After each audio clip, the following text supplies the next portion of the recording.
Welcome back to a new blog. तो हम लोग बैठ चुके हैं यहाँ पे पूजन के लिए और आज है बच्चा तो आज होगी बच्चा वारस की पूजा और हम लोग साथ में दरानी जेठानी मिलकर करेंगे पूजा। तो आइए देखते हैं।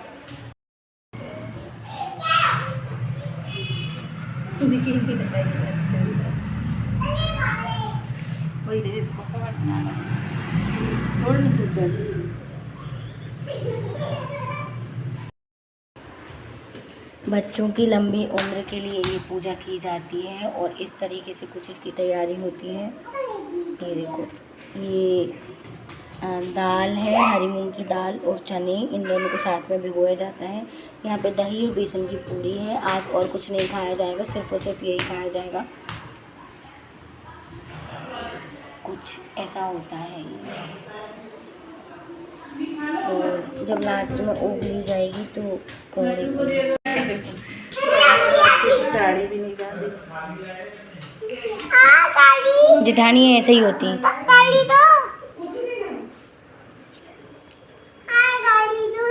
हाँ धीरे धीरे ए रुक जाओ लड्डू।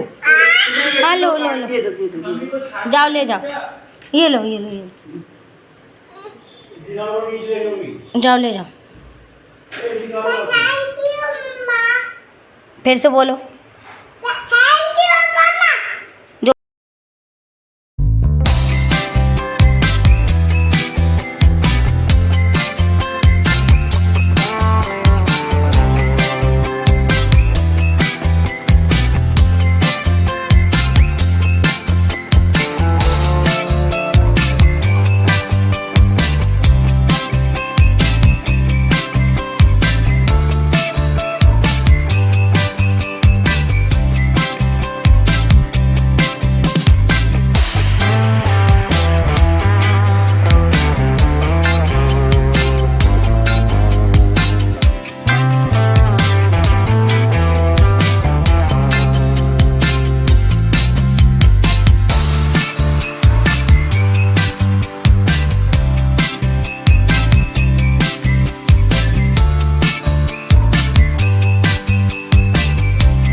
तो गाइज़ यहाँ पे मैंने पढ़ी थी कथा और फिर उस कथा में कुछ ऐसा है कि ना एक राजा थे जिनके 7 बेटे थे, लेकिन ना उनने जो तालाब बनवाया था वो तालाब में पानी नहीं भरता था।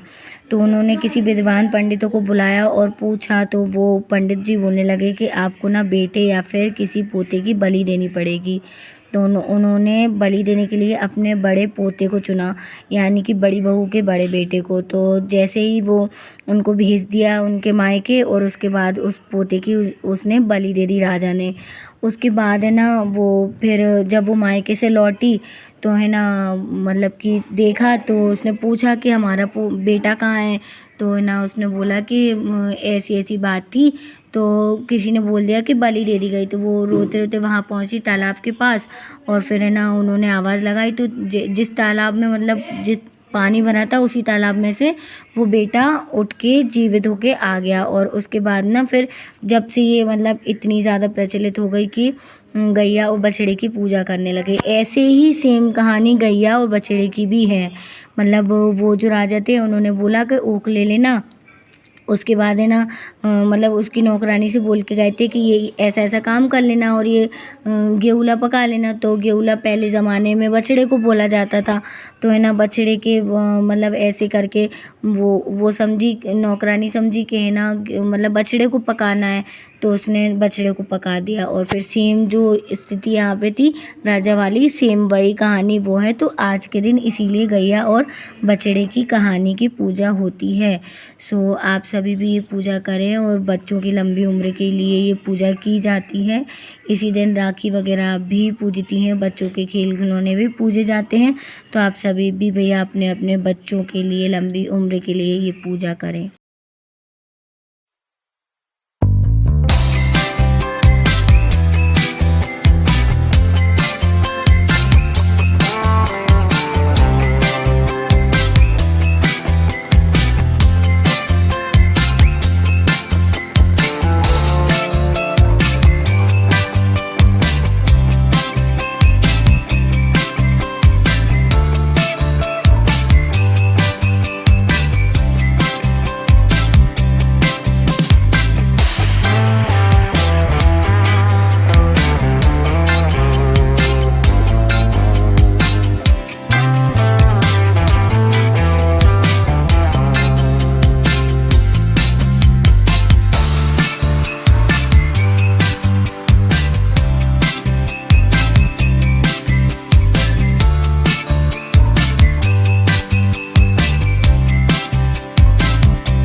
पूजन में विराम लगने के बाद उसके बाद हम लोगों ने लगाया यहाँ पर महावर। और महावर कहा जाता है कि किसी भी पूजा के बाद यानी कि महावर लगाना बहुत शुभ माना जाता है हमारे यहाँ पे। तो हमने लगाया यहाँ पे महावर और फिर बैठ के हम लोगों की बातें भी हो रही थी और मस्ती भी हो रही थी और पूजा तो हो ही चुकी थी। अब हम लोग खाएंगे बैठ के वो जो दही और बेसन की पूड़ियाँ हैं वो।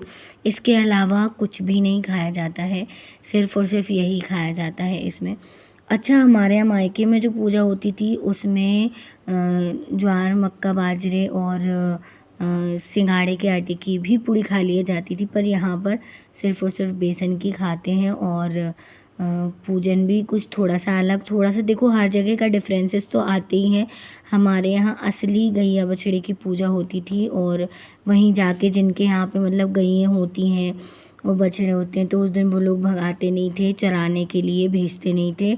और हमारे यहाँ वहीं जाके पूजन होती थी तो बहुत सारे लोग वहाँ पे इकट्ठा हो जाते थे, तो वो एनवायरनमेंट बहुत ज़्यादा अलग होता था और बहुत अच्छा भी लगता था। कुछ टाइम तक की तो ऐसा बहुत सा चला है बहुत जगह पर, अब नहीं चलता। और मुझे पहली बात तो ये कि मुझे महावर लगाना ना बहुत मतलब सुकून देता है अपने आप में ना, एक वो सेटिस्फेक्शन सा हो जाता है कि हाँ अब बहुत अच्छे से हो गई पूजन। और हमारे यहाँ पे तो बहुत शुभ माना जाता है, तो महावर अगर हो सके तो आप भी लगाएं। और कहा जाता है कि सुहागन लेडीज़ों की एड़ियों से महावर तो छूटना ही नहीं चाहिए, मेहंदी महावर हमेशा लगे होने चाहिए। तो वही कुछ है और ये चीज़ें शुरू से हम देखते आ रहे हैं। और मेरी दादी जब पूजा करती थी तो बहुत उनमें मतलब भाव बहुत ज़्यादा होते थे, वो हर एक चीज़ का मीनिंग बहुत अच्छे से समझाती थी। तो बात वहाँ पे कुछ और आ जाती है और यहाँ पे अब जब हम आए हैं तो चेंजेस होना ऑब्वियस सी बात है कि हर जगह चेंजेस होना बहुत अलग सी बात है। तो बहुत अच्छा लगता है जब ऐसी कोई पुरानी पूजाएं होती हैं और अच्छा एनवायरनमेंट एक क्रिएट हो जाता है, अच्छा माहौल एक क्रिएट हो जाता है, सबके साथ में बैठना उठना सब कुछ बहुत अच्छा सा लगने लगता है और बहुत खुशी मिलती है अपने आप में कि हाँ हमने कुछ अच्छा किया है। सो वही सारी चीज़ें हैं। और कौन नहीं चाहता कि हमारा बेटा या बेटी हमेशा खुश रहें और लंबी उम्र पाए, हमसे ज़्यादा जिए, तो बस वही चीज़ें हैं। और मेरे हिसाब से तो कुछ भी गलत नहीं होता, हिंदू रीति रिवाज के अनुसार जो भी चीज़ें शास्त्रों में प्रमाणित की गई हैं उन्हीं के अनुसार ये पूजाएं हो तो वो बहुत ज़्यादा अच्छा और शुभ माना जाता है।